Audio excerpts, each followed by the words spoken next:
C Zone 18126N of the Code of Public Local Laws of Queen Anne's County. The proposed ordinance received a favorable recommendation from the Planning Commission at their April 13, 2023 meeting with suggested edits. All persons who wish to comment on the proposed ordinance may do so at the hearing. Speakers will be limited to 3 minutes each. Written testimony of any length can be submitted on before the hearing date to the County Commissioners, 107 North Liberty Street, Centerville. Copies of the proposed ordinance have been available at the County Commissioner's office during normal business hours. All hearing sites are accessible to individuals with disabilities. Sign language interpreters and assistive listening systems will be available. Part of the record of the proceeding will be a certificate of publication indicating the notice of tonight's hearing was published in the Bay Times Record Observer, newspapers of general circulation in Queen Anne's County. Memorandum from the Department of Planning and Zoning containing the recommendation of the Queen Anne's County Planning Commission. Memorandums from Economic Development Commission in support of the proposal, and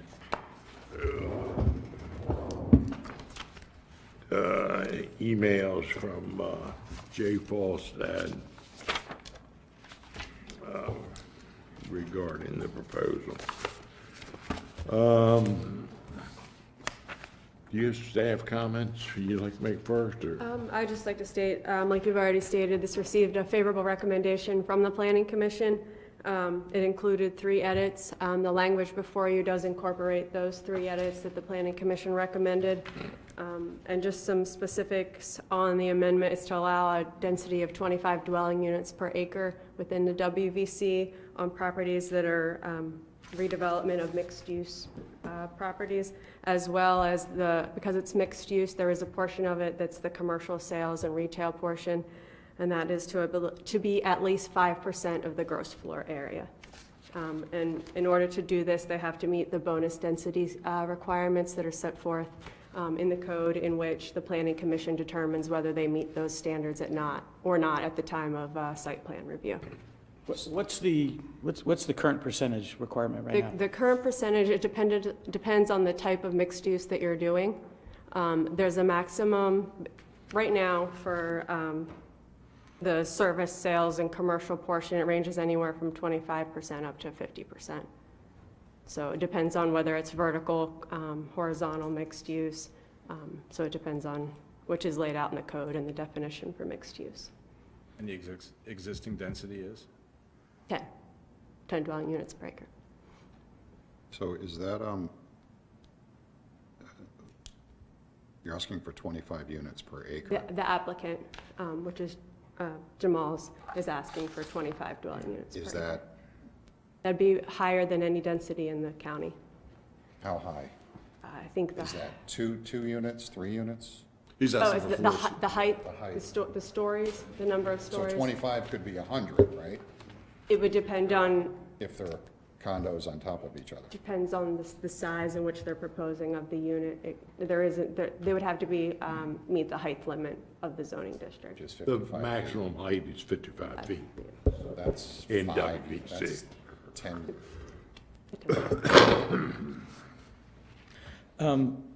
One quick question. What was staff's recommendation to the planning? Staff's recommendation was unfavorable Okay.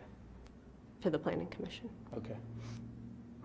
And just to clarify, so 25 units per acre, 5 high, and how many acres? It's 13-acre tract, but then you've got green space and you've got parking.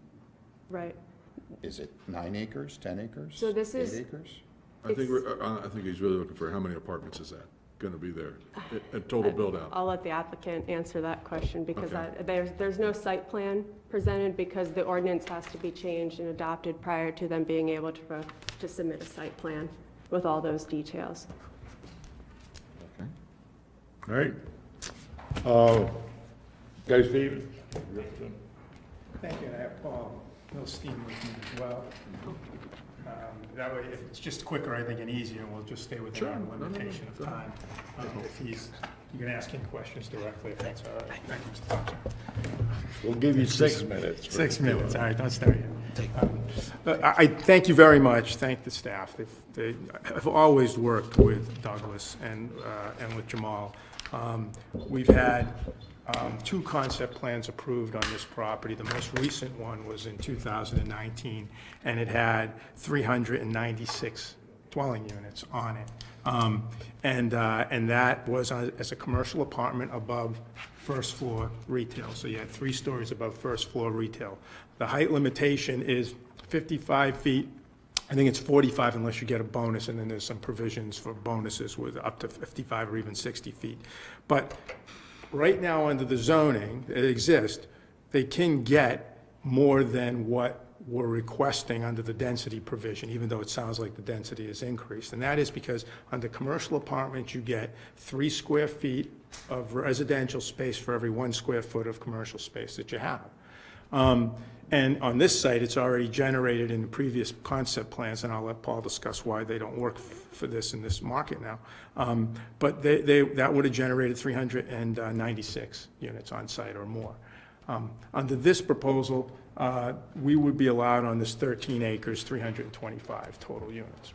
So yes, the density of 25 units per acre is greater than the 10, it's not greater than the commercial apartment provision that is already there on site.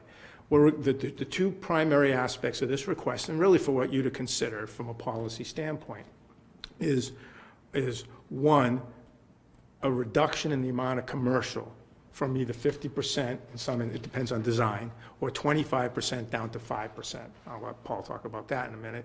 And then 2, whether you allow individual apartment buildings, so to speak, next to commercial, on same site or within 2 different parcels, which is what's here. I mean, that's really the policy decision. It's not about being able to do more units, because he can do up to the 396 or thereabouts now. If he implements this provision, it's much less. So I'm going to let Paul go into a few aspects of what they're looking for here. We received a favorable recommendation also from the Kent Narrows Development Foundation with some tweaks to it. And let me turn it over to you because our time's limited. Okay, thank you for the opportunity. Nice to see some of you again and some for the first time. So I'll be brief. What we're really trying to do is get something done. So we came to, and we were in front of the commissioners in 2010 for a very aggressive concept plan that was close to 400 units and 100,000+ feet of commercial and an amphitheater and structured parking and many things that was unfortunately just unachievable, and we were just too aggressive. We've been working since then to come up to a plan that's doable, and what I mean by doable is financeable.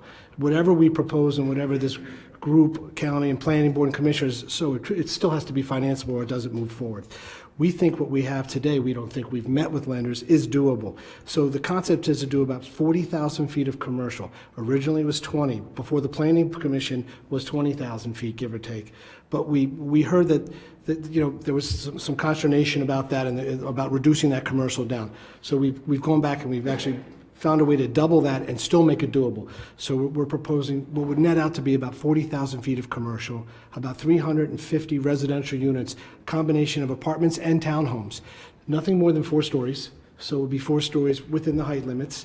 And I think I have a little quick concept. Again, this is just to give you a visual of what would fit under this text amendment, if so approved. That we'd love to share. And if this doesn't work, then work with us to what could work. What the current provisions are don't work and won't work for us, and that's just, we can't get there. We just can't get there. But we want to get there. We've been working with staff now for a couple of years. Staff's been terrific. They're looking at the whole overlay and all the zoning. And what this text amendment is really just because we don't want to wait another couple years potentially for that process to go all the way through. We'd like to get started now if possible. And we think that the zoning is going to change and some of these provisions will change, but we'd like to just, again, try to move the ball forward and continue to work with staff. So that's why we're here. And I think to clarify too, what Paul was saying is that if the 5% the commission finds is too low, and they say, look, we'd like it to be something higher, he's worked out a plan where he believes he can get to 10%, which is about 40,000 square feet of commercial mixed with the residential. And I'm going to correct you, you said 350 units, it'll only generate 325 on the Sorry, site. sorry. That's all right. It's because you got 13 acres, that's all you have. And- So- yeah, that's right. So it's Sorry. about 325. Thank So, I just wanted to clarify that. So that's what we're asking for, is that amendment. If you know, we can sense from staff and all that they've got some concerns about it. We're not, we don't have blinders on, I mean, we don't kind of understand some of the concerns. It's a commercial area, the county's focusing on that. But we hope that because, and we're coming forward with this because we would very much like you to consider evaluating and figuring out something so that this property can be redeveloped, working with Douglas and working with Jamal, so that they can come to some scenario where they actually can get it financed and develop it. And so that's why we're here. And we appreciate very much the time and putting some effort into this. And if you have additional questions, I'd be happy to answer them now or in writing, in between while the record's open. So what's the difference between 2019 and this requested change? This has about, if it's 40,000 square foot of, if you bumped it to 10%, okay, I'll answer it that way, is that okay? Well, Or in leave it at 5. 2019, what was the, There was about 115,000 square foot of commercial, mixed commercial, it included office, Right. included retail. And there was 396 apartments. So what we did is we brought the apartments down to 315, 325. 325. But really, the office is the biggest difference. We stripped out the bulk of the office, and we tried to keep the retail with the restaurants and the things like that on the corner piece by the marina. But office has become a real challenge in today's world, and that may change in the near future, and we certainly hope so, but we don't see it. So it's very similar to 2019 without the office, the bulk of the office space. It's less residential, about the same amount of retail, and less than an office. well, 5%, it's almost 100,000 square feet less on the commercial. Yeah, so we stripped out the office, but in that proposal, there was about 40 or 50,000 feet of retail and 50 of office, so we took the office out. And we kept the retail. And what he's saying here is if the commissioners wanted to make that 10%, if they were so inclined, they would be about 40,000 square feet then of retail and combined. In the 19 plan, am I remembering right, though, that it was truly mixed use? It was lower floor commercial? all the First way floor across, commercial, and then the it was- adjacent property was an issue, correct? The adjacent property was going to be all retail in the 2019 plan, and then across the property right was going to be residential and mixed use with some office, some ground floor office and commercial uses on the ground floor. We still intend to do some of that on this plan on the ground floor, but just not nearly as much. All of the corner by the marina, all retail, commercial, and some on the ground floor, but not as much, and not as much residential. And it's a density bonus provision, it's not a mandatory, so it's at the discretion of the planning commission. And we have to then provide proof of the amenities that are being provided and payments and so on in order to achieve the density bonus. There's a formula in the code itself, which you've seen come by for other projects. Well, you haven't yet, Commissioner, but the other ones have. I'm just curious, I'm gonna ask this question anyways. Amy, Stephanie, what was the reasons that staff was unfavorable? Was there multiple things? Yes, no, it's fine, I just wanna. I mean, because I look at it and I go, what is that? I mean, what is it? We figure, what, 1.5 vehicles per unit, is that what it is? I mean, I know there's a formula. Right, yes. Yeah, I know there's a formula, and I'm just looking and going, okay, so now you're adding 100-plus vehicles to the Kent Narrows. And, as we all know, where the traffic's heading and without a new bridge in sight, that's a gamble you guys are willing to take. Okay, but anyways. Yeah, so infrastructure in its entirety was part of the reason. Another was the special taxing district that is specifically within the WVC. There is exceptions for properties that the special taxing district is not applicable to. And residential properties are parcels that are totally residential are an exemption. So therefore, if one of those parcels ended up being completely residential, then the special taxing district would not apply. Therefore, the county would not be, receiving the tax benefits from that special taxing district that go back to the Kent Narrows development. In this ordinance, if passed, does it only affect their property, or does it? No. It What can- other ones? It could be specific to any properties that would be redevelopment of a mixed use. Redevelopment, but it has to be mixed use to begin with? Yes, yes, And in the WVC. in the WPC, that's correct. It just has to be redevelopment. It's still discretionary. Yeah, and it's still Should discretionary. it be brought into the tax district, so to speak, that you're talking about? I'm not sure if Amy knows the answer to that one. She's, can it be brought in? Sorry. What was the question? It's a tax district.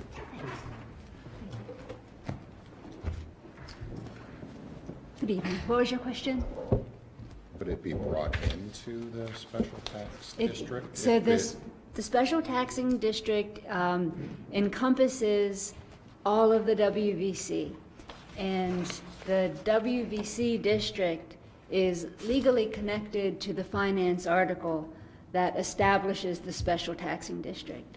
So staff, when the proposal came forward that reduced the amount of commercial development to such a degree, we were uncertain as to what that legal impact was on mainly in addition to our comprehensive planning exercise and looking to holistically address these kinds of changes of mixed use, we were also concerned about what the annotated code, the finance article and the annotated code, as well as our finance provisions in our code, outline specific to such taxing districts, because they are meant to support commercial development, and then the taxing district is meant to go to the foundation to promote tourism activities and to promote existing businesses. So new residential development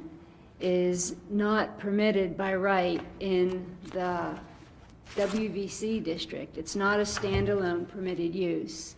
It has been permitted as a component of a mixed-use project. So the question was, when you reduce that mixed use, and the text amendment as it was proposed was limited to 5%, not a minimum of 5%.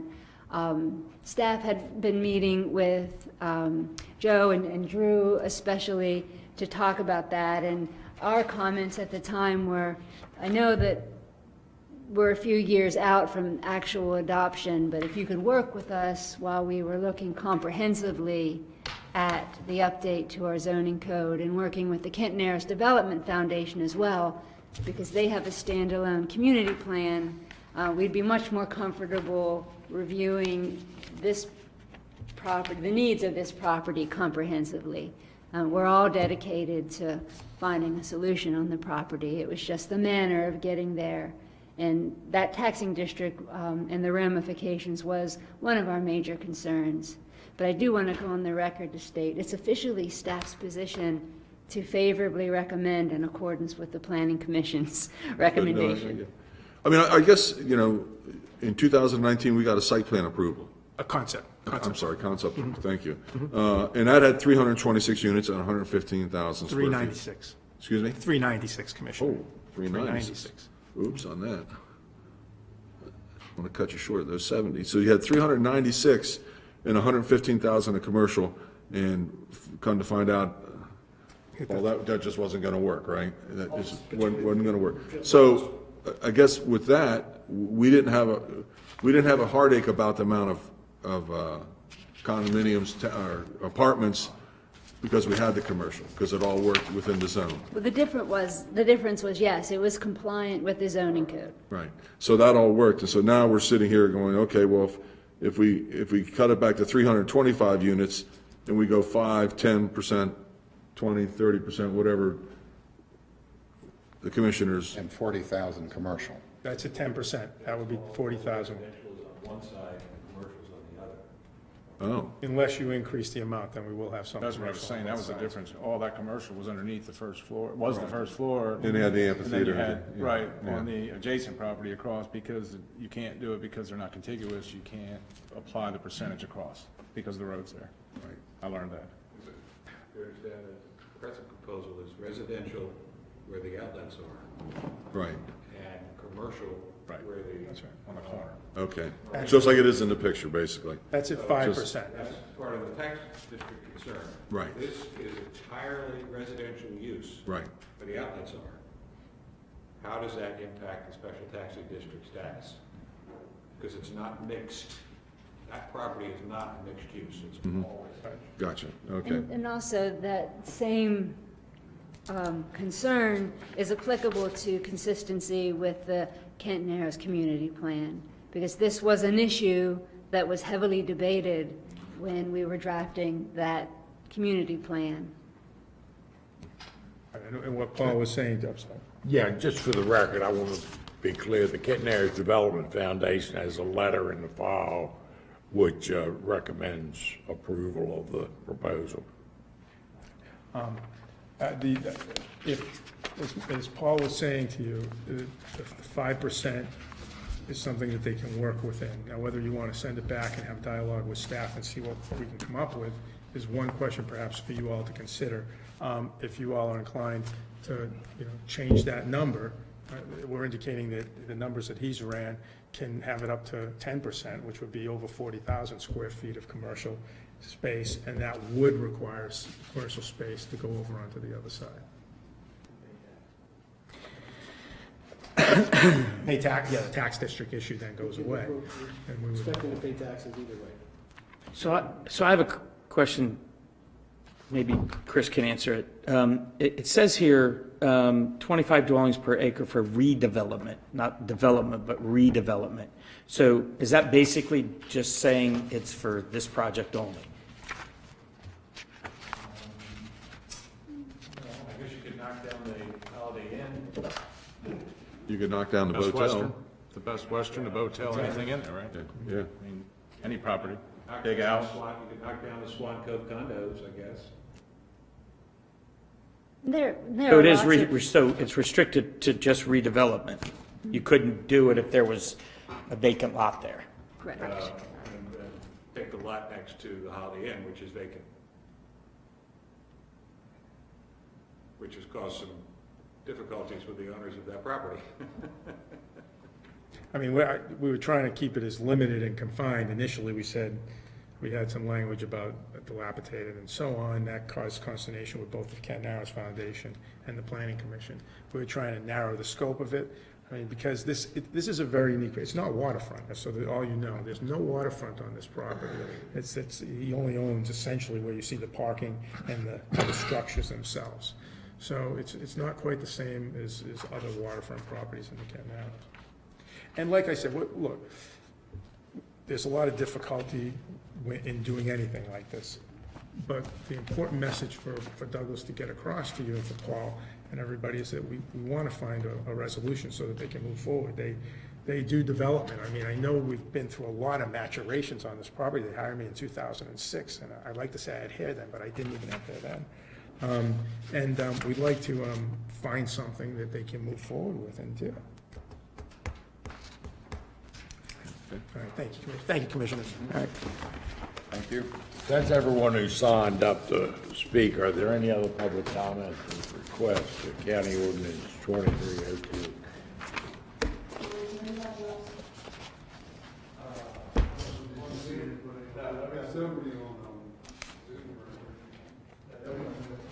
We'll probably leave the record open for 2 weeks, vote at the next meeting.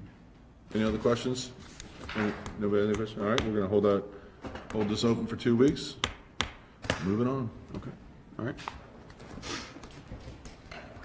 All right, thank you, Commissioners. Next, we have a public hearing on County Ordinance 2304, and this is for the purpose of revising the current provisions on property tax credit for retired and/or disabled veterans and their surviving spouses, eliminating the 5-year duration of the tax credit, and providing the results of the annual audit conducted in connection with such tax credits to the County Commissioners. So, Mr. Thompson, this is item number 2 in under tab 7, pages 3 and 4. Mr. Thompson? This is a public hearing being held by the County Commissioners of Queen Anne's County, July 25th, 2023, at 5:50 p.m. County Commissioners Meeting Room, Liberty Building, 107 North Liberty Street, Centerville, Maryland, to receive public comment regarding proposed County Ordinance 2304 and acts concerning the property tax credit for certain retired veterans and their surviving spouses. For the purpose of revising the current provisions of property tax credits for retired or disabled veterans and their surviving spouses, eliminating the 5-year duration of the tax credit, providing that the results of the annual audit conducted in connection with such tax credits shall be provided to the county commissioners, and generally revising and updating provisions regarding tax credits for dwellings of certain veterans and their surviving spouses. By amending section 5-10.6 of the Code of Public Local Laws, all persons who wish to comment on proposed ordinance may do so at this hearing. Speakers will be limited to 3 minutes each. Written testimony of any length to be submitted to the county commissioners. 107 North Liberty Street, Centerville. Copies of the ordinance have been available at the county commissioner's office during normal business hours. All hearing sites are accessible to individuals with disabilities. Sign language interpreters and assistive listening systems are available. Part of the record of proceeding will be a certificate of publication indicating notice of tonight's hearing was published for 2 consecutive weeks in the Bay Times Record Observer. And some emails have been received that will also be part of the record. You already, That was signed up, gentlemen spoke earlier. you already introduced. Yeah, Okay. I just don't know why they didn't put you. yeah. Usually we'll go. Evening, first of all, First off, thank you for your service. my name is, I said before, is Jim Richardson. I'm primarily a pro bono attorney who, having retired from federal service, spends my time largely trying to make life as difficult for the Department of Veterans Affairs as I can. My concern on reading the ordinance is that by its terms, it seems to imply or explicitly limit itself to those people who are retired from the military as disabled. That's a very, very small portion of the Disabled Veteran Committee. In fact, I would say it's probably less than 10%. There's an extensive proceeding. I have provided a memorandum, which I believe has been circulated to the commissioners, talking about the 2 types of disability. Forgive me for interrupting, but I think when we originally did this, it had nothing to do with disability. It had everything to do with those that served a minimum of 20 years for their country, and they qualified, as long as they had an honorable discharge, they qualified for a 20% tax reduction. And if whoever the service member or woman was expired, their spouse would be able to carry on in that same location. Right. So I don't know that we really had disabled in there on the first go-around. That's why I'm eager to hear how you want to. Well, I would amend it by including language that I suggested there has been rated as disabled by the Department of Veterans Affairs under Title 38. Personally, I am a disabled veteran. Got my tax bill yesterday and saw very nicely that, very nice credit.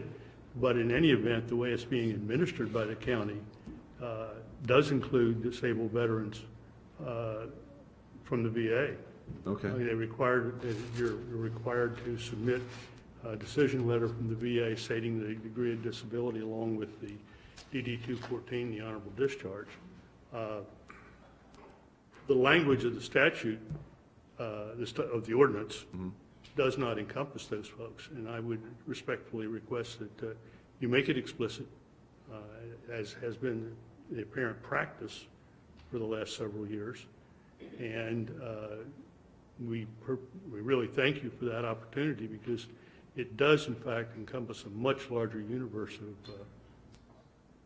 disabled veterans. Well, that was honestly one of our concerns when we first did this. And I think that So I think what we did was, it's disabled, in other words, you were still active duty, became disabled at that point. I think what you're talking about is people who, down the road, which is my dad, 25, 30 years As I after understand service. what you're saying, Mr. Wilson, you aimed it at people who completed 20 years of service. Well, but also may have been disabled in the line of duty, and that's why they were put out in That's the an military. unusual category. In fact, it's very unusual.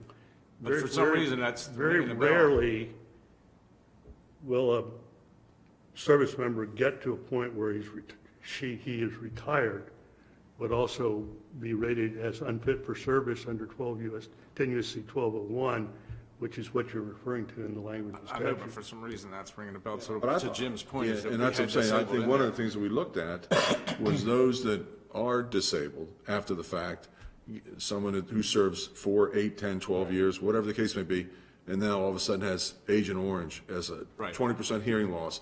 Those individuals, and correct me if I'm wrong, are compensated from the federal government. Correct. To an extent. And that's the ones that we weren't really trying to capture. We were trying to capture the ones that had served 20 years, and we're not collecting something else. Well, if they have served the point where they have a vested pension, that is compensation from the federal government for the rest of their life.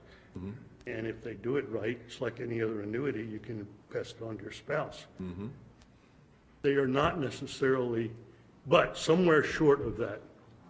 At 12 years, Staff Sergeant Smith loses a leg in Iraq.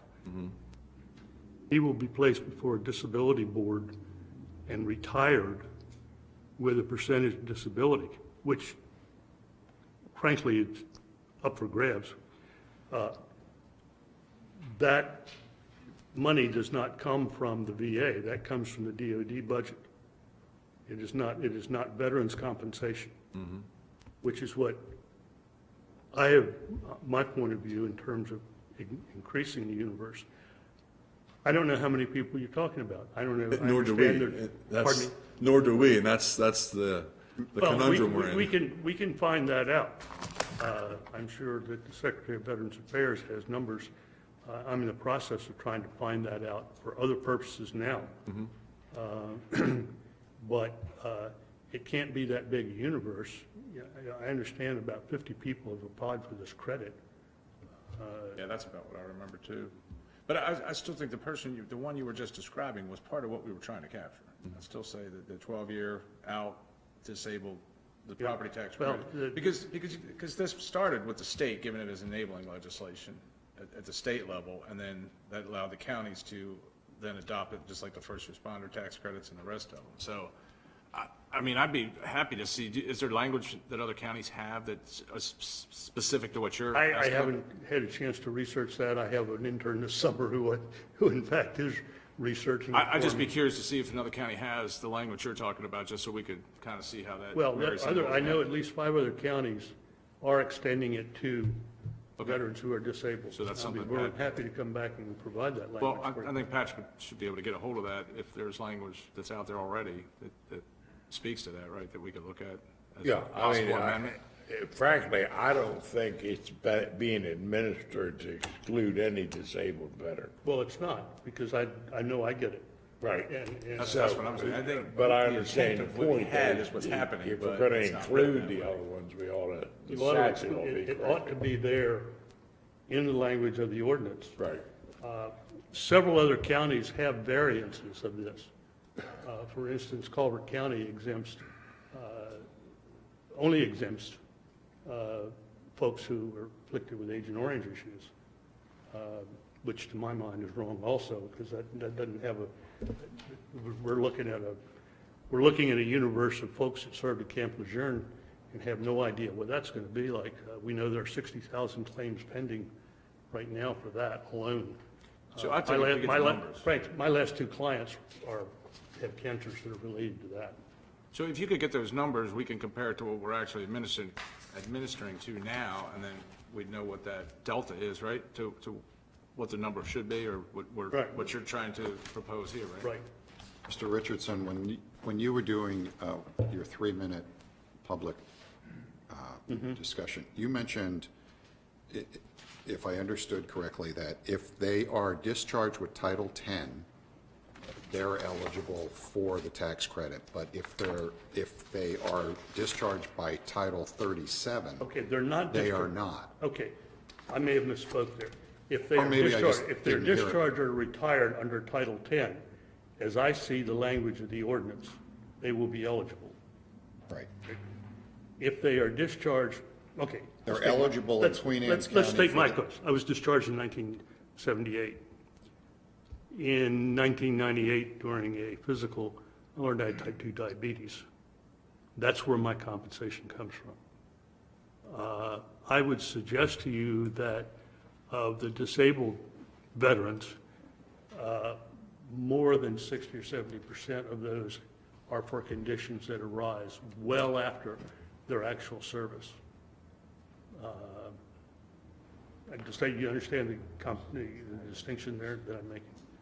And if I understand what you're saying for the Queen Anne's County property tax, if they're 20 years and they retire honorably, they get the property tax. What Right. you're asking is, let's say they go 12 years, they get disabled, they don't do the 20 years, you'd like them to be, Well, if they go their 12 years, let's take my Marine Staff Sergeant that gets his leg blown off, or hers in today's world, loses a leg in combat. They may be retired under 10 U.S.C. but they haven't done 20 years. No. They're, And you want them to be Yes, qualify? yeah. Got it. If you want my 2-hour lecture sometime, I'd be more than happy, but, that's what I'd like to see, this extended to the veterans, male and female, because we have more and more and more women who are becoming eligible. We're looking at, to go back to Vietnam, we're looking at women veterans and their daughters and their granddaughters who are giving birth to children with spinal bifida.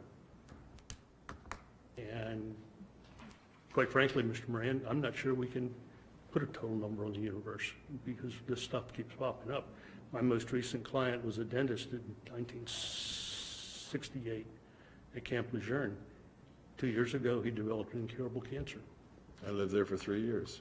Yeah? I'd like to talk to you. No, seriously, sir. Phil's over here going, now I know what's wrong with him. That explains a lot. There you go. We have a list. Well, Pat, I think that we're going to have to dig into this a little more and Put a records tweak open it. for 2 weeks Yeah, oh, anyway, yes, so. absolutely, yeah. All right. Would you like me to communicate directly with the council? Yes, if you could help identify the other counties that have it, and we'll look at what I they have. will do that, sir. I Yeah. can do that very quickly, and I can do what I can to find out what might be the potential universe in this county, given our Yeah. current population. Right.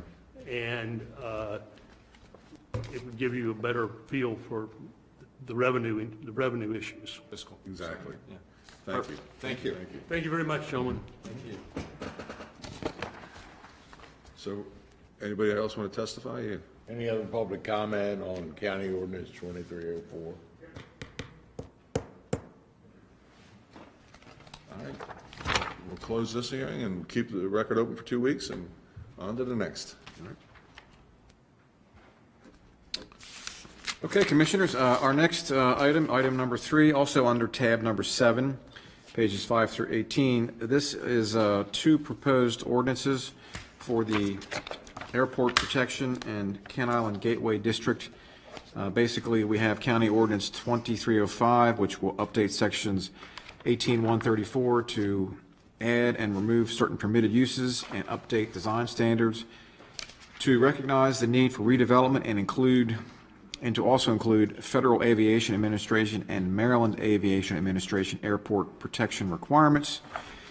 County Ordinance 2306 is included to rezone 3 parcels from the UC to the Airport Kent Island Gateway District Zone. So both ordinances were forwarded by the Planning Commission with favorable recommendations, and they're available tonight for introduction and a public hearing to be scheduled. I'll introduce both of them. Both of them? All right. Are we going to get some background on these two? I mean, just before the hearing even? Because I'm not familiar with the. We can have a little background right now if you like. Just with the FAA requirements. Sure, and some of this sure. and that kind of- All right. Absolutely. Mr. Drummond, Ms. Mordock, and I had to, Stephanie. because I Jones. wrote it, Yeah. and I was just like, I All have right, no come on. idea what they're So- asking for here. I'm glad that you asked because these two ordinances are coming forward together as the beginning of our entire code update. So I wanted to first announce that our planning attorney, Chris Drummond, is also going to serve as our subcontractor to guide us through the entire Chapter 18 update. We focused on this as a starting point because there are pressing needs to address within this general area. It's a great place to start our code update because it's the first district as you cross the bridge, so it's a great place to start, and it has a lot of pressing issues relative to how mixed use and commercial apartments are working. It has also been historically a zoning district where identifying those FAA and MAA requirements ahead of a project review has been a little bit of a challenge, and ahead of a permit review even. So we wanted to make that a lot more clear in the code, but I'm not So going. will this hone in the area to where basically you'll have a cone of silence around there to where it'd be someone even coming in to ask a question, why is that parcel empty? And the answer will be because it's within this zoning for the airport, or? No, that's not going to change. That already exists, the fly zones and. Right, I get That's all all that. FAA implemented, if you will. It's You're talking about in the sky? Well, I'm just talking about in the general area around it. I know they couldn't grow, the vineyards, the grape the vineyards vineyards area. because the birds were gonna come in and the birds would fly into, so there were certain uses and things That like won't that. change. Okay. Because that's not something that the county has jurisdiction over or regulates. That's what the FAA Okay, tells us, or tells property owners what they can and can't do. I got you. But what we wanted to do is to make it extremely clear where to find those guidelines, what we're following, what the airport manager has to see in terms of making favorable recommendations. Currently, she vets all that information and liaises with MAA and FAA to make sure that we are getting all the right documentation. But there has been confusion with applicants as to what standards they need to meet. So that's really what we wanted to clean up, was so that it's completely transparent. But I do want to back up and let Stephanie, who is going to manage our code update with Chris Drummond, sort of give you the context and then answer these questions specifically. So the code right now was last updated in 2004, so we're very well due to update our land use code. There's been 2 comprehensive plans adopted in that time period as well. There's been over 100 text amendments, and I don't know the number of map amendments, but there's been multiple as well.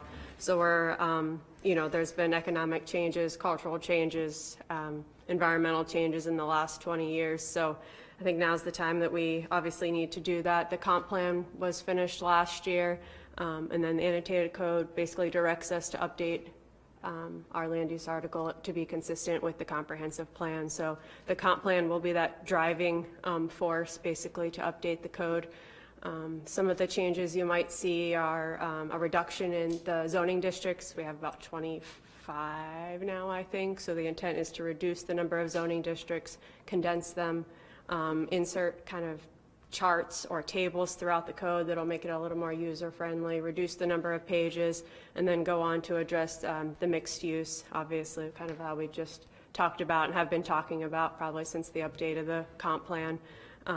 Also has a resiliency and all the issues that are addressed in the comprehensive plan. And as Amy said, Chris will be our consultant throughout the update. So Who knows best yes. where all the problem spots of the code are located and where all of the code provisions that are very successful and have served us well. I mean, he's our expert. That's only by virtue of being around longer than everybody else. I didn't say. I think that the number of amendments since 2004 is 111 to the zoning code. And every text amendment, or you have to be careful with every text amendment, that it doesn't become an octopus with tentacles elsewhere in the code that you don't realize, and you end up with unforeseen circumstances while you're trying to do something that you think is helpful. you don't realize that it may have impacts over here. And then 6 months later, somebody proposes something, and you say, oh, geez, we should have changed that when we changed that.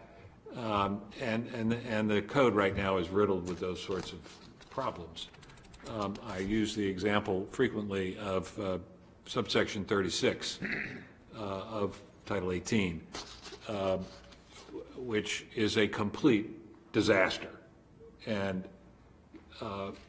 causes confusion with property owners, engineers, surveyors, lawyers, staff, because it's been tinkered with so much that, frankly, it's difficult to make sense of it half the time when applied to a piece of property. So we really, this was well overdue in it. And as Stephanie and Amy said, we do have a new comprehensive plan with new goals and objectives, one of which, or significant one of which, has to do with the capacity problems at the wastewater treatment plant, which you heard about earlier today. And while the re-rating will, if approved by MDE, will expand the capacity by 300,000 gallons, as you heard, that's not probably going to go very far, and the comp plan recognizes that. And so this amendment, which seems and is, frankly, targeted at largely at one piece of property, should not be seen in that vein. It is intended to be the first of the group of amendments to, one, start the cleanup of the code, two, bring the zoning districts more in compliance with, or into compliance with, or become consistent with the new comp plan. And that is highlighted in this proposal, for example, by removing, you'll notice, apartments as a permitted use in the airport protection district. And also eliminating commercial apartments, which is we think, we suggest, is a reaction to the limitations that we're facing with capacity at the plant. And the whole concept of commercial apartments has morphed significantly since they were first proposed back, I think they may have been in the 1987 ordinance, and they were intended to be, modest second and third story residential uses above smaller commercial street front uses. And there are examples of what we thought commercial apartments, what was intended in Chester. There's a couple of buildings right there behind the Red Apple Plaza, for example, that are consistent with what the idea was. I think those two both have 8 apartments on the second, 4 and 4 on the second and third floor. That was what was intended, not 396 apartments above first floor commercial offices or retail. As you know, or likely know, there was a proposal for a number of commercial apartments on the Bay Bridge Marina property, which frankly the owner expressed to us that he did not want. And so not only does it make sense to eliminate commercial apartments because of the comp plan, because of the limitations of the wastewater treatment plant, but the property owner doesn't want them either, so it made sense to eliminate it. I think that was the kind of, this was a longer answer to the shorter question you had, but I wanted to contextualize that this is the kickoff of the entire code update, and we focused here because of the pressing needs that are already on the books, and we know clocks are ticking on those projects. Otherwise, we probably would have given the Planning Commission a little break between the comp plan and the code update, but it seems important that we start now and that we start here and continue moving with mixed use.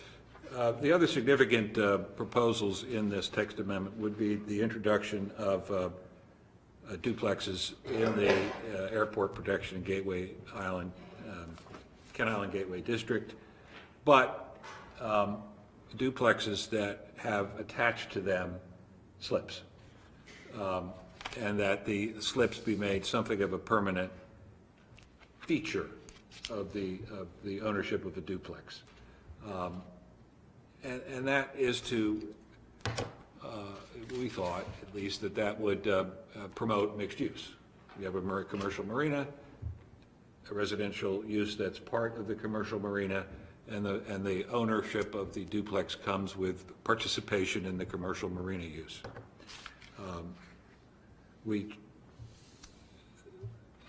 There's bulk standards that we've changed, which would be at page, I guess, 3 of the ordinance to accommodate the residential use that's proposed. And then the last 2 pages are what Amy referred to as the clear guidance to property owners in the airport district of what is expected and required of any development application with respect to the review and if appropriate, approval by the Federal Aviation Administration and or the Maryland Aviation Administration. Thank Joe Stevens, who had a hand in this aspect of the ordinance. Got modified a bit from its original proposals to clarify the what's the word I want? Involvement. The role of. The role is the better word, of the airport manager. So no one should have any questions now about what will be required from the FAA and the MAA for development applications in the district. Including the AWAS system. And then we, of course, also are proposing some rezonings in the district, which would take these properties here, or UC, or urban commercial, that's the marina, and the adjacent property, the There's a ownership. hole in the airport zoning as it Right. exists, so it made sense to clean that So up. that is all, would now be airport protection zone. The property, I can't think of the name of the owner of the property. You might notice that there's. Apartments or something going up in there On now? this one, yeah, there's construction going on right now. Yep. And that's the result of an approved site plan for, guess what? Apartments. Commercial apartments. Right. And you'll notice in the table of uses that commercial apartments approved prior to July 1st of 2023 are permitted use, because we didn't want to make them non-conforming. Right. But, I mean, they went through the process, they got approval, they've already started construction, and it really would be unfair now to make them non-conforming. Just out of curiosity, how many units in that project? How many apartments? You know off the top of your head? Yeah. I'm not sure. Joe will know. Is it just 60? 60. 60? Okay. Okay, thank you. That's what the proposal is, and that's the context in which it's presented to you. Perfect. All right. Thank you.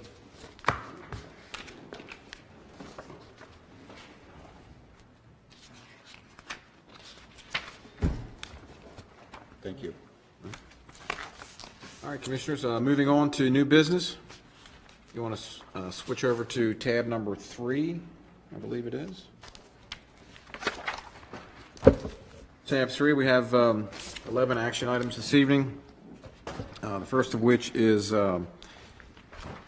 the proposed purchase of 2629 Cecil Road. It's a vacant lot that we were approached.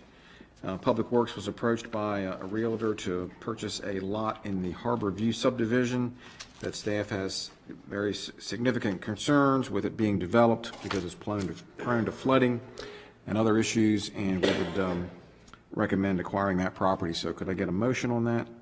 And we can get any more details here from our property manager, Dave McGlashan, on this one. I move to purchase the vacant lot at 2629 Cecil Road in the amount of $12,500. Did you second that, Jack? Yes, I did. We have a motion and a second. Discussion. Why do we own 2631?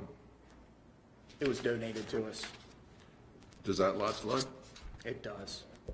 It's So- encumbered with non-tidal, or I'm sorry, with tidal wetlands, and it was not served by sewer. Okay. This lot is served by sewer. 2629 is? Yes, sir. So what do we do with that?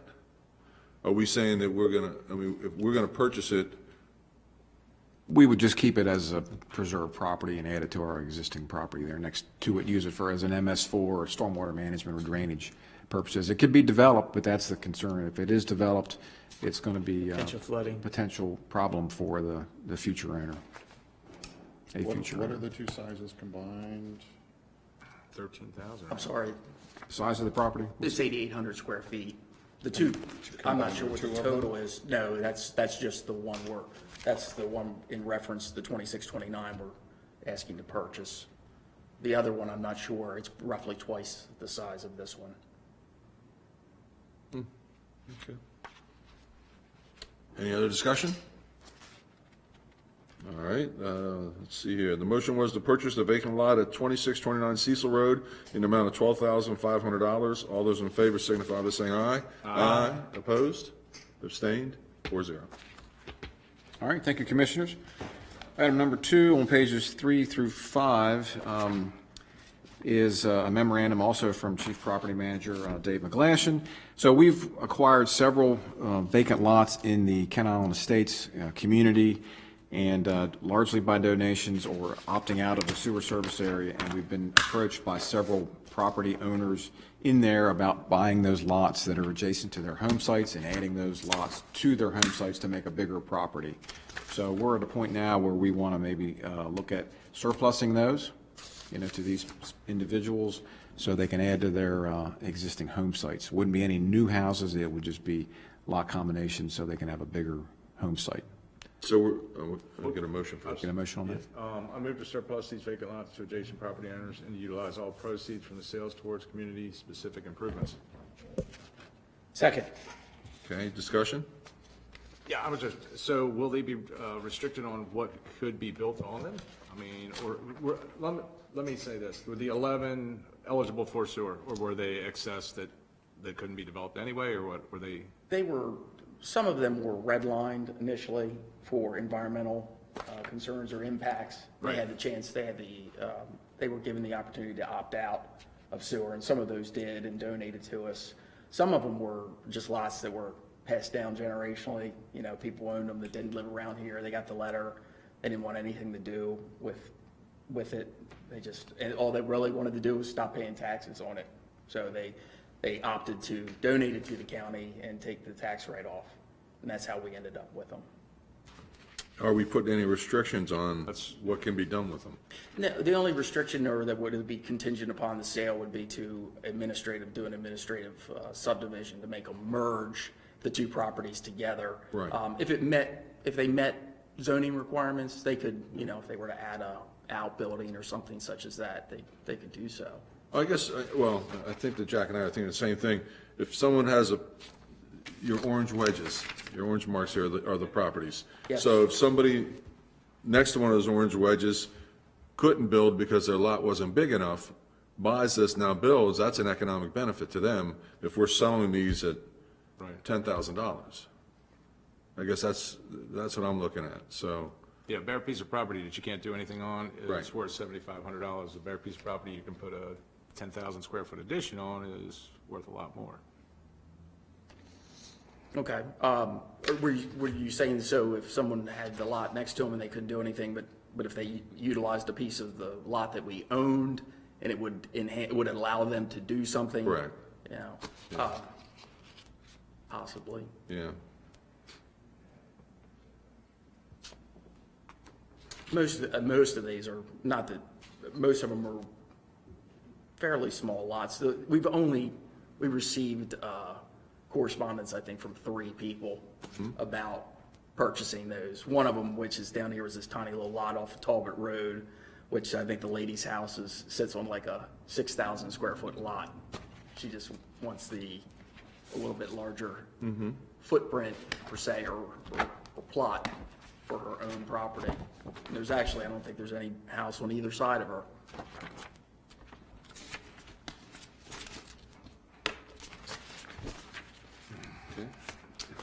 Interesting.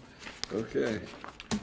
Any other Commissioners, discussion? Commissioners, if you want to take these individually, we can. We've had a number of folks come in and say, hey, this vacant lot next to me, I want to add it to my home site.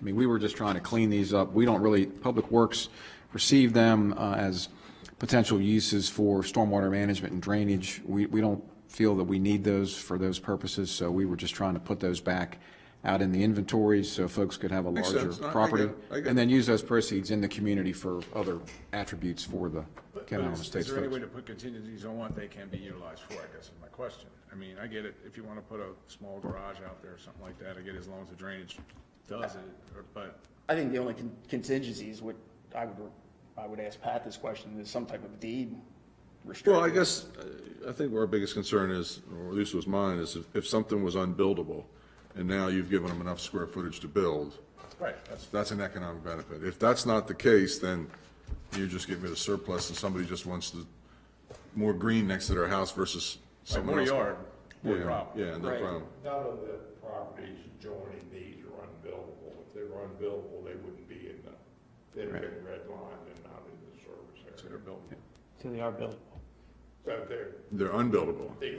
They've been removed from the sewer maps, so they do not have sewer allocation. They don't have sewer, yeah. Correct. Right. I mean, But the house, the lots next to them, they had to meet a certain square footage in order to get sewer allocation. yeah, off the top of my head, and I could verify this for you, but I do not think surplusing any of these lots is going to take away from an adjacent property owner who didn't meet the 20,000 square foot criteria. If they owned lots in common ownership next to them where they had to combine if they Right. didn't meet enough. Right. I do not think any of these lots in question or would be a situation such as that where someone would say, well, if I just had 3 more thousand square feet, I could have done something, I could have had a buildable lot here next to me. Pretty bad. I don't think that's gonna be the case. All right, well then, with that being said, let's see, we are moving to surplus of vacant lots located in Kent Island Estates to adjacent property owners and to utilize all proceeds from the sales towards community-specific improvements. All those in favor signify by saying aye. Aye. Opposed? Abstained? No, we didn't get anybody. I was still thinking on the vote. Still on the fence here. Was it 3-1? No, we didn't have we didn't really have any eyes on the, yes. I mean, I'm good with the whole premise of expanding the property. It's just the unintended, I think Chris spoke about those things that happen when you do something and you don't really look. down the Unintended road and look at it. consequences. Exactly, Yeah. so. And 4 of these are waterfront. I would venture to say that, knowing the project as well as I do, Yeah. that these property owners have been spoken to by adjacent property owners at some time about, I need another 5,000 square feet, can I buy it from you, or can I buy a part of it from you? These were donated very early on in the project. Okay. I'm a yes, but I mean, it's just. All right, we'll do it again for Margie, because we'll blame it on Margie, she didn't get the vote. All right, all those in favor of the vacant lots being liquidated, signify by saying aye. Aye. Opposed? Abstained? You gotta be one of the three. Which are you? I said aye, Oh, you're a yes? yeah. Bill? There's just too much uncertainty. Okay, well then, I'm a no. okay, 3-1, and 1 absentee. That was a tough one. That was. Okay. Thank you, gentlemen. Dave. All right. Thank you, Mr. McGlashan. Thank you, Commissioners. All right, moving on. Item number 3 on pages 6 through 8. This is for the Liberty Building roof replacement, a contract award, the building we're sitting in now. So Public Works is preparing a bid document to replace the entire roof. However, due to some unique circumstances, we want to do it in 2 phases. And phase 1 would be around the area out here where the skylight is, and Mr. Edgar can maybe explain this a little bit, but we do have 3 bids before you tonight. ranging from $87,330 up to $119,100 for Phase 1 of this project. We want to get that started right away, and the low bidder was Ron Ruff Roofing. So could I get a motion on that? I move to award the Liberty Building roof replacement contract to Ron Ruff Roofing of Baltimore, Maryland, in the amount of $87,330, and authorize Director of Public Works to issue the notice of award and execute the contract on behalf of the county commissioners. Second. Fire away. Good evening, Commissioners. So Liberty Building now is over 30 years old, and the roof is original to the building. It's been programmed for replacement for several years now, and the time has come. We have detailed construction specifications to do it. What prompted this phasing plan was a few different things. One, first, this room that we're in, as you're likely aware, is a very busy room. It is in need of refurbishing, repainting, repapering. It needs some work. That's going to take some time. We need a window of every bit of a week, if not longer, to set up scaffolding and do the room upright. It's Art Deco, right? The peeling? Right? Are you going to miss it? It will. We know that when we install the roof on this building, predominantly shingle roof, there's going to be nail pops and things that are going to be popping out. So we want to install the roof before we refinish the interior of this building. Margie has kindly given us a window at the end of August into the end of August into early September to come in here and get that done. We don't have time to formally procure this entire job, so what we're proposing is re-shingling this main central portion of the roof. And forgive me, I should have given you a graphic earlier. I'll pass these around. The area in yellow is the section that we would replace now. Another component, the skylight that's out there, believe it or not, is one of the very few skylights in the county that has not been problematic for us. Knock on wood, there haven't been any leaks, but it needs to be removed in order to properly do the roof. And it's time to reglaze it and new seals. And it took us quite a bit of time. The manufacturer of that skylight no longer exists. But because it's been so reliable, we'd like to stick with it. And we've brought on a specialist who is familiar with that product, who would oversee the contractor's renovation of that skylight. So it would be disassembled piece by piece, reassembled. A relatively simple job, but does require proper oversight. So going out on an informal job like this, we can engage that contractor to oversee that work. The third component is the air conditioning for this building is predominantly fed through a chiller over the administrator's conference room, which is 5 years old and every year has proven problematic.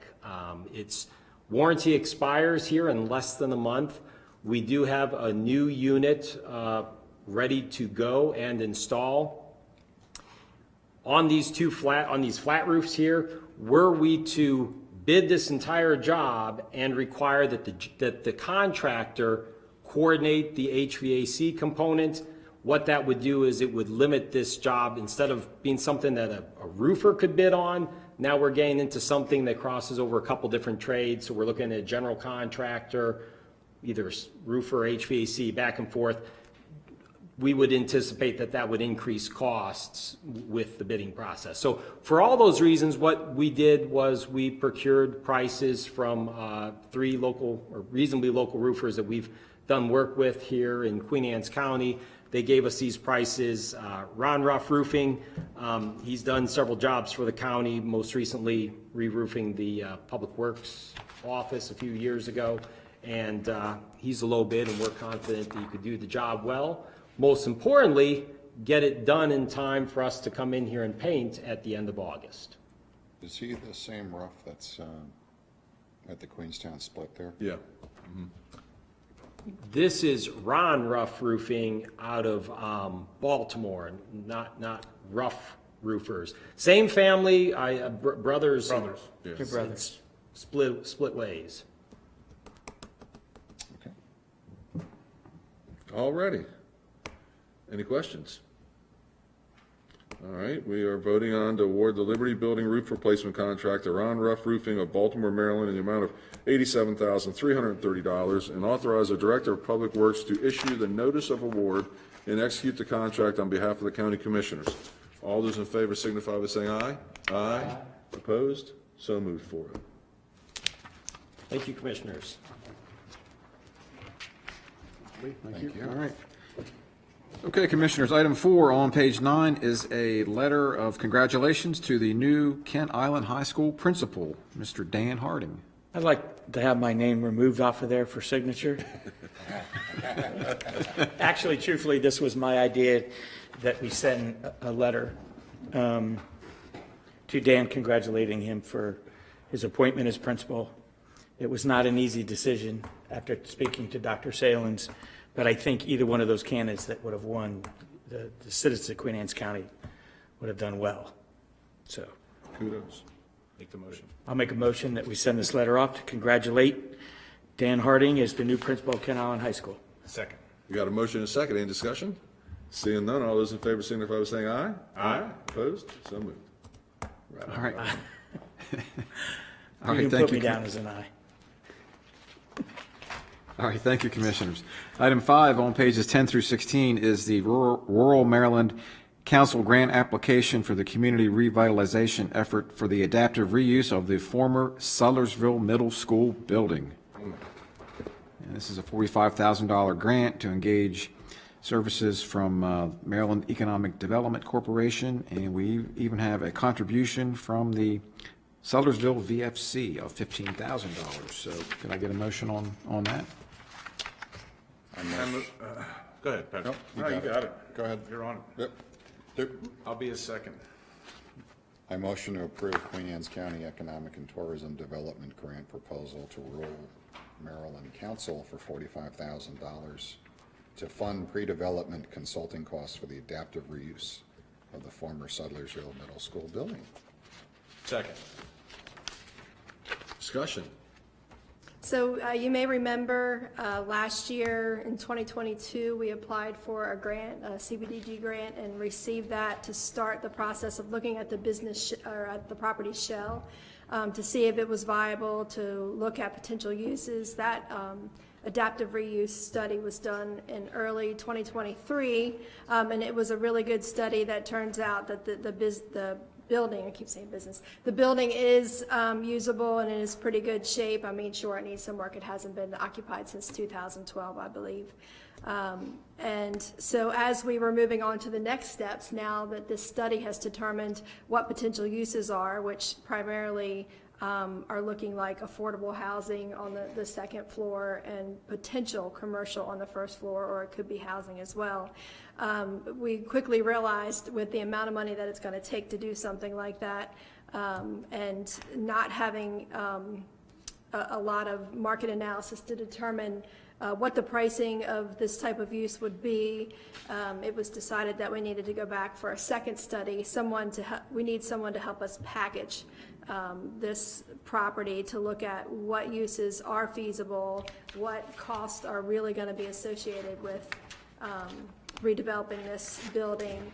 And we're basically assisting Sudlersville Volunteer Fire Company. They own the property, obviously, so we're assisting them in this role. There's no out-of-pocket costs for the county at this point. We don't want to study it to death, but we don't have staff resources to, focus the time and effort that we would need to do this pre-development type of packaging that needs to happen next. So after this is done, if approved, and if we get the grant, then it would pretty much be ready to go to try to find developers, to try to find funding resources, to really see if we can get some end users identified and make something happen with that property.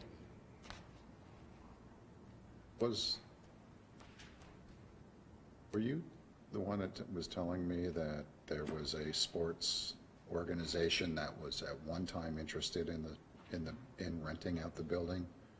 Was that like Women's Soccer League or something? No, it was actually the company out of Hartford County that does the big sports complex up there had looked at it because they wanted to get the old Jody Schultz property to put fields on. They were going to turn the middle school into, basically, they were going to build a stadium there that would be where they house the finals for lacrosse, all your outdoor field sports, lacrosse, soccer. They do major tournaments up in Harford County at that complex. So, but that's long since gone because those properties are now all gone. There's currently a laundromat there that's operated by the fire company and does really well. We helped fund that in the beginning. And then also on the back end, an auction house is in the old gym portion of the property. But other than that, it's not usable until major work is done.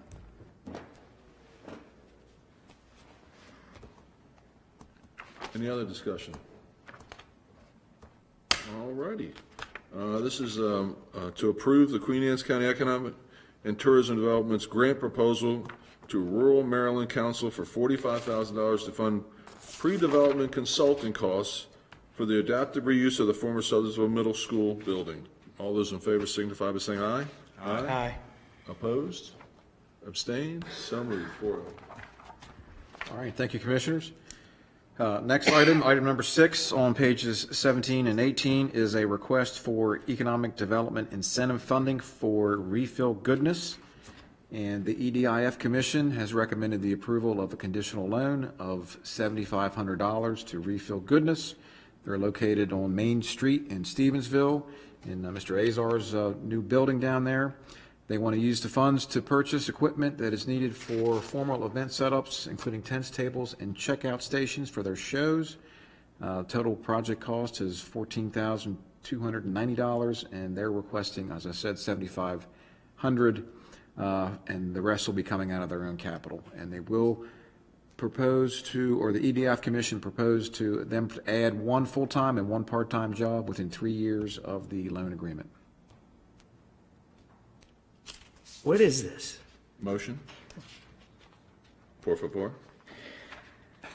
You got it? I move to approve the disbursement of up to $7,500 from the Economic Development Incentive Fund to Refill Goodness LLC for the purchase of equipment expander, mobile refill services. The disbursement of funds is contingent upon a signed agreement between the EDIF Commission and Refill Goodness LLC, outlining the terms and conditions in accordance with the application submitted to the EDIF Commission. Second. So- Patrick seconded it. So it is a retail, it's called an eco market. You would go in there and reuse containers to buy soaps and household cleaners. All of them are environmentally friendly. I think she started out in a mobile way to begin with, now has a storefront, and has found that the markets, going to certain markets and having a mobile refillery, is what it's called, allows her to expand her business and supports it, supports her cash flows and that sort of thing. I actually sat next to them at the chamber event last year, and what they're doing is actually being well received, because it's, you're just basically reusing the same containers, putting the stuff in instead of buying, throwaway plastic soap containers and that kind of thing. So you just take it there, they refill it, and you take it home. And where's this located? In downtown Stevensville, but the address is on there. It's on the right-hand side across from the old firehouse, kind of catty corner where Azar has. Mr. Azar. Where Mr. Azar's buildings are? Yeah. One of his commercial spaces down below? One of his spaces. Oh, It's in okay. his building, yeah. Yeah. Okay. Yep. She's Gotcha. been there for a little bit. That is a good idea. They got the Innovation Award, I think, last year from the chamber, right? Yeah. I believe so. Yeah. Sure. This is probably one of the smallest. I could say I knew all this information and my questions were simply for the TV audience, but then I'd be lying. But at least now we have a more informed TV audience. There you go. You're welcome. There you go. Yeah. It is pretty cool. You should check it out. It is. Phil's going after the meeting, aren't you? See, in my defense, since I don't have cable, I can't watch QACTV. I knew he was going to do that to me. All righty, so I'm not going to reread this one. It's $7,500. All those in favor signify by saying aye. Aye. Opposed? So moved. 4-0. Thank you. Heather, thank you. Thank you, Ms. Tinelli. Did ask me to give you this?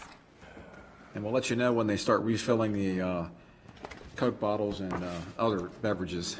Like they use, like returnable Might bottles. want to bring right? our liquor board in on that one. That's right.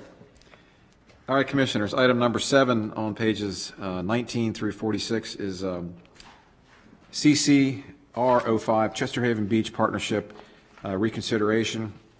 And as you may recall, the comprehensive rezoning request CRR 05 was submitted by Chester Haven Beach, and they want to add their property, tax map 57, parcel 25, into the Chester growth area. So back in May of 2022, the county commissioners, as a board, agreed to reject this application, and they moved that should the property owner seek and obtain a declaratory judgment or an equivalent court ruling establishing the legality of the lots, the commissioners would reconsider this application to incorporate this property into the growth area. So in your packet, we have received a wealth of information from their representative, Mr. Joe Stevens, and he cites the county's long history of the recognition of these original legal lots in Chester Haven Beach, and submitted the letter outlining a lack of the basis for filing of declaratory judgment, since there is no controversy on this particular claim. So as such, we can reconsider this application at this time, or if you have questions, we have a number of staff members here to address any questions. I know this has been circling around for several decades, this property and the development of this property and the status of these lots on this property, which resides right next to Gibson's Grant on Piney Creek Service Road. I think that we should probably, I guess, table this until Commissioner Corcorino can be here. Just out of respect and, of course, the magnitude of this project and its long, rich history.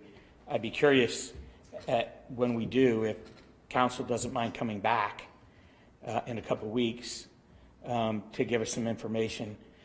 It was determined here that our planning attorney and our county attorney have reviewed this, and so that was the declaratory judgment that we were looking for. But I still think we should wait till Chris gets here. I agree.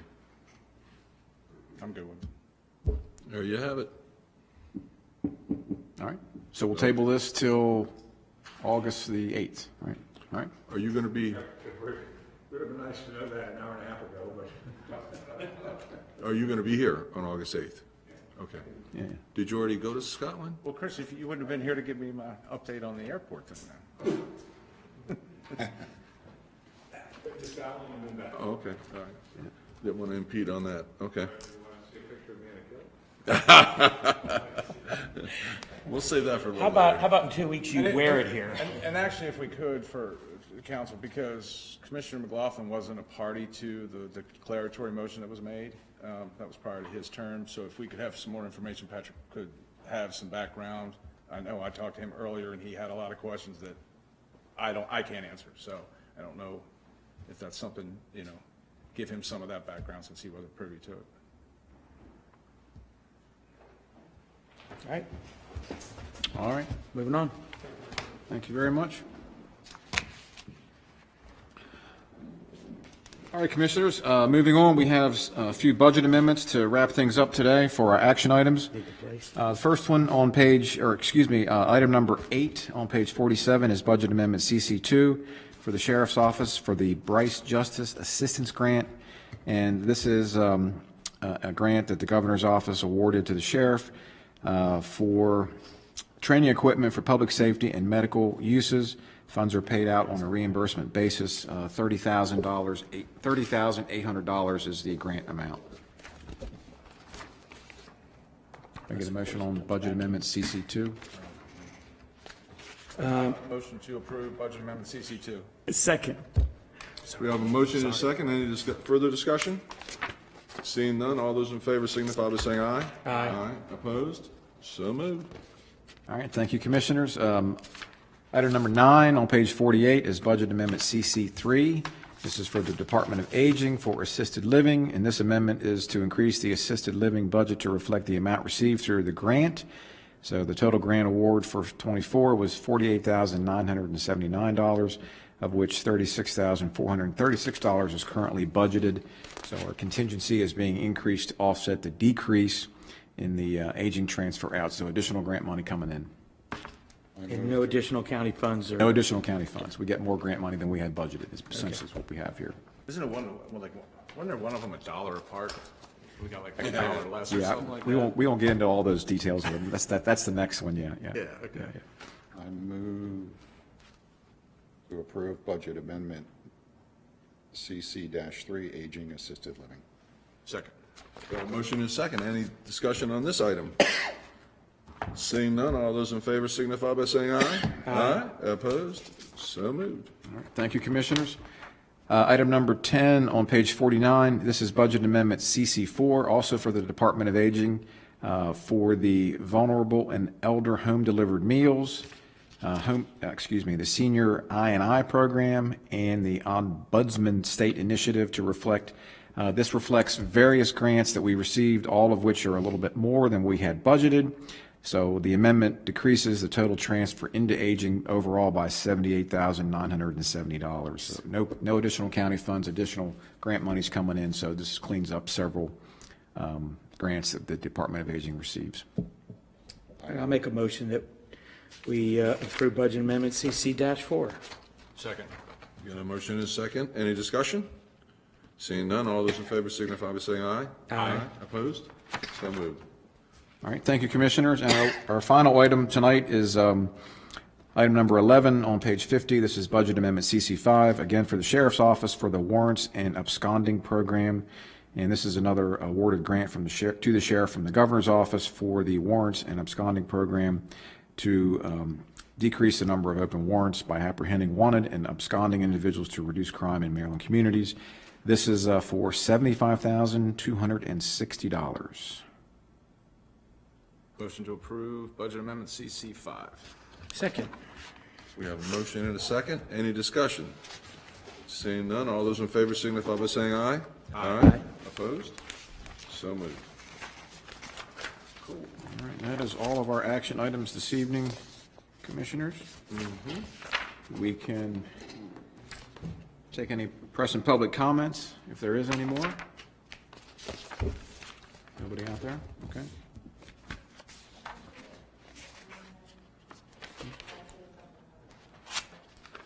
You certainly can. Yeah, absolutely. Sure, come on up. Yeah, You are the press. sure, come on up.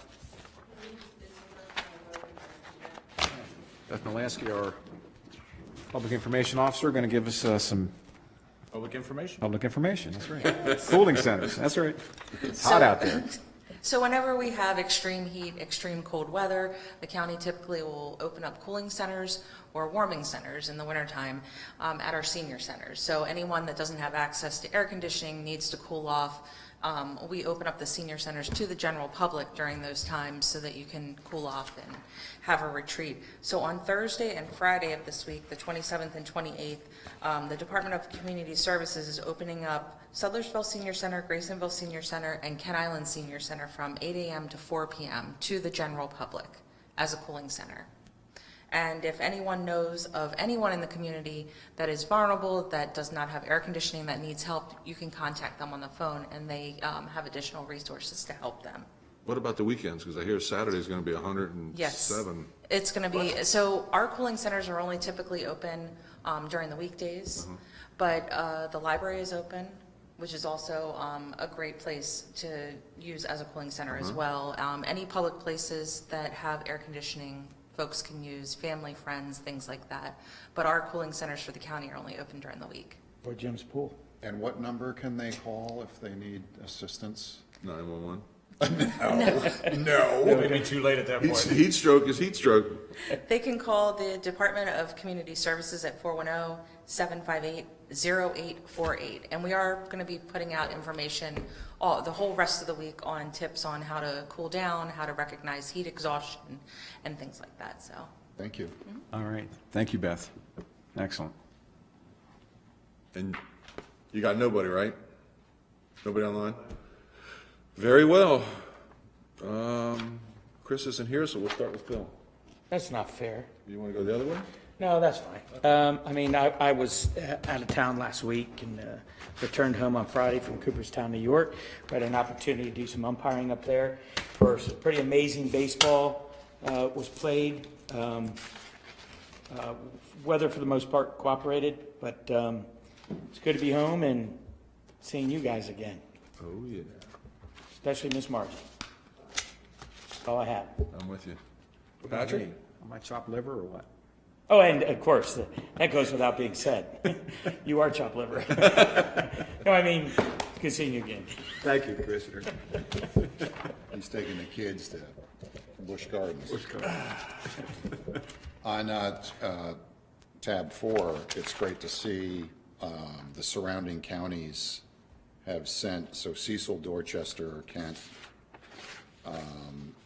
Talbot, and Dorchester have all sent letters to Brian Maraza, the Deputy Secretary of Maryland Department of Health, about a youth crisis center. So it's just great to see some things moving along. On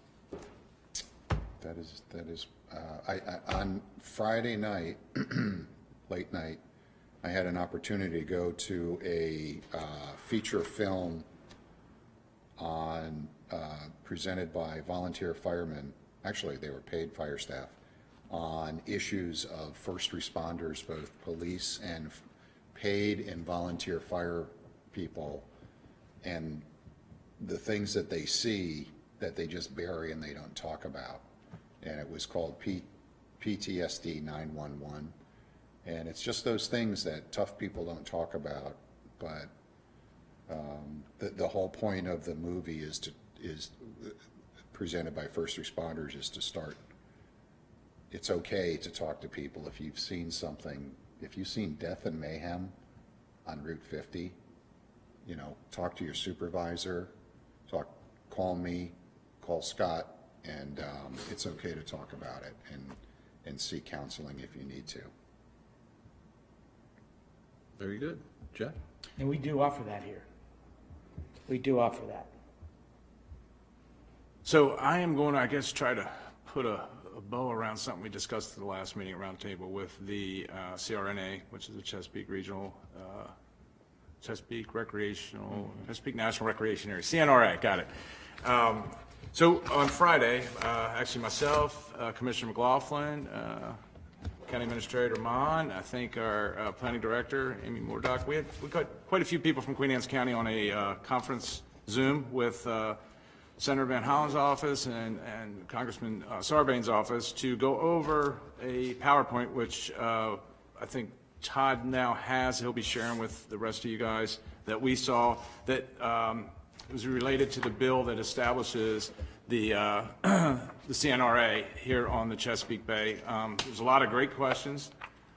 There is some misinformation out there that we've all been privy to, but we're used to that in the politics side, that sometimes the things that come out of this room aren't necessarily pushed back out into the, no offense to Beth, but the public doesn't always hear what we say. So, and there's some of that in there, but there's also some concerns from Queen Anne's County, myself and Commissioner McLaughlin. We raised the point of obviously the traffic, the whatever additional law enforcement might be needed and things like that. But and I spoke with the Senator Van Hollen last night directly, and he's promised an open line of communication on both this with concerns we may have with our watermen about it.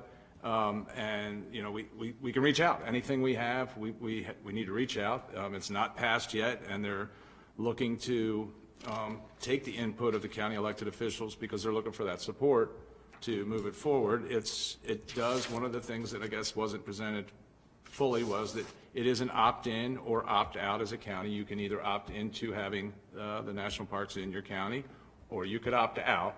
As of today. Or when that time comes. So that's good to know that it's developed as enabling legislation, which, for me, and from the MACO side, where we really push for having enabling legislation from the state and not forced down our throats, I do like that concept of it, so that we can get more input before we were to opt in or support it fully. So, like I said, a lot of good things came out of it. And I think it's given Commissioner Moran an open door with the senator to talk to him, because the bridge is obviously That's our biggest sticking point. You know, if you're going to talk about bringing 2 million more people over here, not only on the summer weekends, but throughout the year to visit these national parks, that's going to put quite the burden on the bridge as it stands. And, you know, my concern that I relayed to him is this is a 1 to 3 year planning process to get this off the ground before the first 3 parks in Anne Arundel would be opened up. But for us, we have a 15-year timeline before we can get a solution, permanent solution to the bridge. So he understands that that's 11 years that we have no solutions for with the additional traffic. We fought through the 301, we've fought through COVID, now we're back. I have to say, I have to credit SHA. I don't know what happened last Friday. I don't know if the stars were aligned or the gods were looking down, but that's the first time in many years that I've gone across the Bay Bridge at 4 o'clock in the afternoon, and I actually drove across Bay Bridge and at 40 miles an hour and never had to stop until I just came down the backside of the bridge, had to slow down a little bit.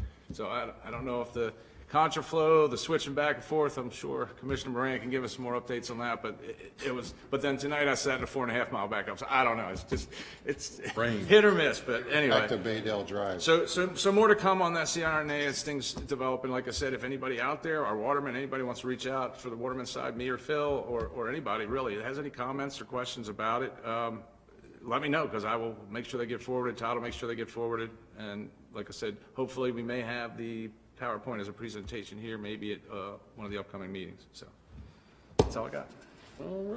Just to add to that, they seem to push land, and when people brought up water, they didn't really have an explanation for that. So it's a moving target. It's land-based. That's what they're calling it, land-based. But it's the Chesapeake Bay. It's kind of hard.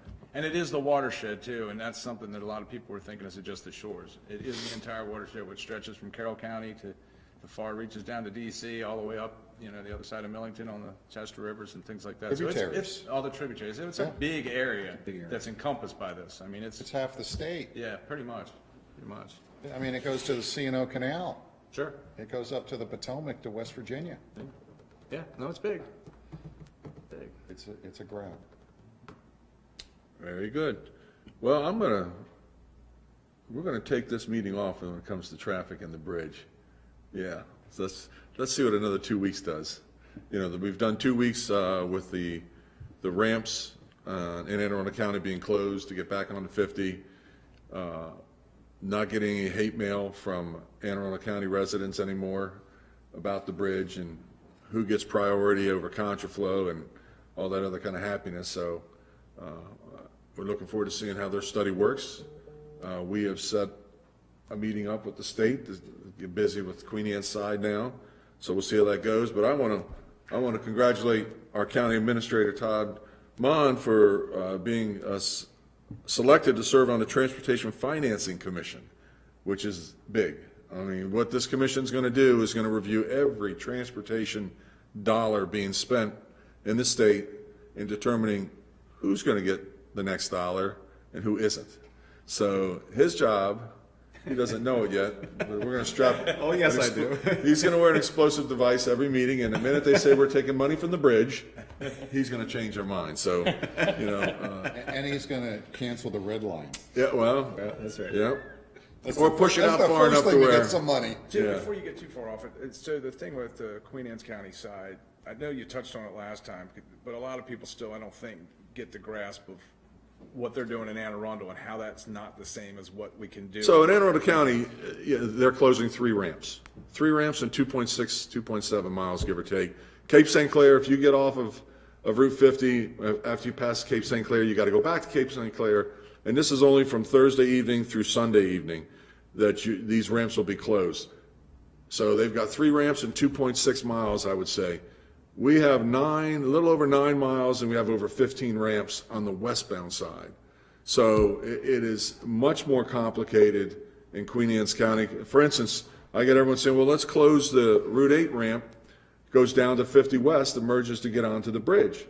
Well, I think that in Queen Anne's County, we have a lot of people that go to work on Saturdays, go to work on Sundays, and use that ramp, you know, and I'd like to, you know, get a little more data on that. Also, you know, what I'd like to see happen is town hall meetings, at least 2 of them on Kent Island, just to brief the public of, you know, what the situation is now, what we're trying to do with the state, have the state, be a part of this town hall, have MDTA be part of the town hall, and just explain to the public, give them the facts, give them the knowledge so that they can understand and make a more educated comment than, what we see on Facebook. Because what's on Facebook isn't always right, contrary to popular belief. I have a question for you, just for some clarity. Okay. So the ramps that are on the Western Shore that are being closed Thursday through Sunday, that forces everybody who is heading east to stay on 50. Correct. They're able to do that, why? Because they're county roads? No, because for the longest time, everyone kept saying, restrict the roads, Queen Anne's County residents can use them, nobody else can use them. Same thing in Anne Arundel County, that's not the fact. If you take money from the federal government and you build infrastructure with it, everybody has the right to use it. Correct. But everybody also can be excluded from it, and that's what they're doing. It's a safety issue, so they're not giving one group or organization or where you live priority. It's closed to everybody. And So that's is it what would local happen. access? So it's local access though, so like say you lived on the Whitehall side. You right? can get to have to Whitehall. Loop up around and come back in this way, because you can't get off. If you lived on Whitehall Drive, Right. close to the bridge, Right. when you got up and you said, I want to go to Queen Anne's County, you got to go all the way out to Cape St. Clair, get on Have to- 50, and get in line. and go. And get in But line. say, I'm just saying, say you live down there, Right. you would have to do the same thing, right? If you Yes. lived down there and you wanted to go eastbound, you would still have to go that whole big loop around then, correct? If you were No, arrested. you got two-way on both sides, the north side and the south side of 50. There's two-way traffic. So if you're saying you live down there, close to north of Grumman, say you live down there. Yeah. Or work So. Or work there? Yeah, well, if you work there, You've gotta Thursday go. night, you better leave before 6. Because you're gonna have to go. all Right, the or way you're gonna have to go all around. the way out to Cape St. Clair That's Road. what I was saying, you have Or to go on, back. yeah, on Friday, they have to go back, that's true. Okay. But if you noticed in the last couple of weeks, with the exception of today's rain, the weather's been good, and the traffic never stopped. I've been in, That's been good. I've stopped at 5 miles, and then once it started again, I never slowed down below 25, got all the way up to 45, and within 10 minutes got across the bridge. So, I think personally, I think it's working. I know there's a lot of Queen Anne's County citizens, because MDTA told me that all the hate mail is coming from Queen Anne's County citizens, because I knew the shortcuts. Today, I took a shortcut, and I went around that backup while it was raining, and came right out at the bridge, and, but That's hey, because- I'm following the law. That's because today's Tuesday and you That's can. right. That's right. So you can do it. So that's what I mean. There's going to be a lot of, for instance, we can control 50% of that 9.5 miles by just closing Nesbitt, leaving it open to emergency services only, which we can do that, and closing Winchester. Is it Winchester Creek, the bridge, the overpass by 7-Eleven? What's that road called? VFW? Chester River Beach Road. Chester River Beach Road. Closing that bridge so everyone has to get onto 50.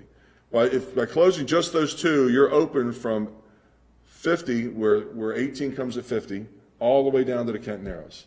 The Kent Narrows, which will be interesting, they will fight this probably tooth and nail. Don't close these exits. So we're going to have to figure out, because the major congestion is from Route 8 at the Bay Bridge all the way back to Castle Marina and Dominion Road at Kent Narrows. That's where the major problem is, and that's where it's going to be the most difficult to come up with some sort of solution to keep traffic out on the 50. But at the Narrows, you can still apply the same concept, right? You're getting off, you're going down, you can get to the businesses, right? Yeah. But you can't keep going up past Piney Narrows and then get back Well, on 50 there. To okay. bypass it, you'd have to go over and get back around. What happens when Carmine's, Safeway, the Adams Ribs all complain, hey, it's Sunday, we can't get any customers here because you got the roads closed? But you can still come across. It's just when you go to get back on, you're going to have to go up to Nesbitt, where you're saying you're going to be able to get on and come back around. Do exactly what they're doing at Sandy Point. You're looping around Yeah, but that's what I'm saying, now you're putting them back on 18. on the other side. No, there's only one, 18 goes from one side and crosses over to the other side. Right, that's what I'm saying. I'm just saying, there's a lot to it, and it just. But I mean, I think our original plan, I thought the one we had. Our original plan was everybody have a decal, so when you came up, you see the decal, you can go, you stay on 50. Well, that's the original. We can't do that. I'm talking about closing the ramps off was that you keep everybody so they got to stay eastbound basically. And if you get off, you Westbound, can't you mean. They gotta stay westbound, I'm sorry. You can't circumvent it Right. by going down and then hopping up at 2 exits up, or going the back roads and then hopping Right. out wherever you can. Right. So- Yeah, Jim, that's what I we mean. can't, So Jim, we're, we can't do the decal because of federal funding, correct. Yeah. State and/or federal funding. even though Everybody it's forgets state 5301 money. is a federal Well, road. remember, these are state roads. If it's a county But roads, what's that have to do with federal government? well, because the federal government gives them money just like we get highway user revenue money. Plus, it's Interstate 301, it's a get federal federal highway. Right, yeah, so, So the feds are the ones saying we can't do it. well, that's the Attorney Probably General's no feds. opinion said, yes, you can, The feds you are can gonna close have it to off to follow everybody rules. for a safety issue, or you can't, or it stays open, and it's your only two options. So, anyway, so that's some of the things we're gonna start to experiment with and work with and see what we can come up with. Motion? I'll make a motion to adjourn? Second. All in favor? Winchester Creek Road, 20 votes.